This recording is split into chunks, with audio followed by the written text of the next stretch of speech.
കൊച്ചിയിലെ എനിക്ക് ഏറ്റവും ഇഷ്ടപ്പെട്ട സീ ഫുഡ് റെസ്റ്റോറൻറ്റ്സിൻ്റെ മൂന്നാം ഭാഗം. അതിൽ ആദ്യമായിട്ട് വരുന്നത് നെട്ടൂർ ഷാപ്പാണ്. ഷാപ്പിലെ രുചിയാണ്. അവിടുത്തെ മീൻകറിയും കപ്പയും നല്ല കോമ്പിനേഷനാണ്. മീൻകറി മാത്രമല്ല, സീ ഫുഡും അല്ലാതെ മറ്റ് വിഭവങ്ങളും ഉണ്ട്. ഷാപ്പല്ലേ, പക്ഷേ മീൻകറി നല്ല എരിവും പുളിയുള്ള മീൻകറിയും കപ്പയും കൂടെ നല്ല ടേസ്റ്റാണ്. ഇവിടെ മുയലിറച്ചി റെഡി ആവുന്നുണ്ട്, ഇപ്പുറത്ത് ഞണ്ട് കറി റെഡി ആവുന്നുണ്ട്. അതിൻ്റെ അപ്പുറത്ത് എന്താ അത്? കാട റോസ്റ്റ്, കാട ഫ്രൈയോ കാട റോസ്റ്റോ ഒക്കെ ഉണ്ട്. ചോറും ഉണ്ട് അവിടെ, റെഡിയായി വരുന്നുണ്ട്. രണ്ടാമത് വരുന്നത് സ്റ്റാർ ഹോട്ടൽ അരൂറാണ് കേട്ടോ. ചെറിയൊരു ഹോട്ടലാണ്, വീട്ടിലെ രുചിയാണ്. വീട്ടിലെ അമ്മമാരൊക്കെ ഉണ്ടാക്കി തരുന്ന, അവിടുത്തെ അമ്മ തന്നെ ഉണ്ടാക്കി തരുന്ന രുചികളാണ്. നല്ല കുറേ മീൻ വിഭവങ്ങളാണ് അവിടെ കിട്ടുന്നത്, നല്ല രുചിയാണ്.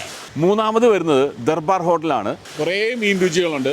ഇലയിൽ വിളമ്പുന്ന, അതും തവ ഫ്രൈ ഭയങ്കര ടേസ്റ്റ് ആയിരുന്നു കേട്ടോ. തവയിൽ ഇങ്ങനെ ഫ്രൈ ചെയ്തെടുക്കുന്ന അത് സൂപ്പർ ടേസ്റ്റ് ആയിരുന്നു. അതാണ് എൻ്റെ മനസ്സിൽ പെട്ടെന്ന് നിൽക്കുന്നത്. നാലാമതെന്ന് പറയുന്നത് നമ്മുടെ പെരിയാർ ഹോട്ടലും ഉണ്ട്, അതുപോലെ തന്നെ തറവാടും ഉണ്ട്. ചേച്ചിമാരുണ്ടാക്കി തരുന്ന രുചികളാണ്.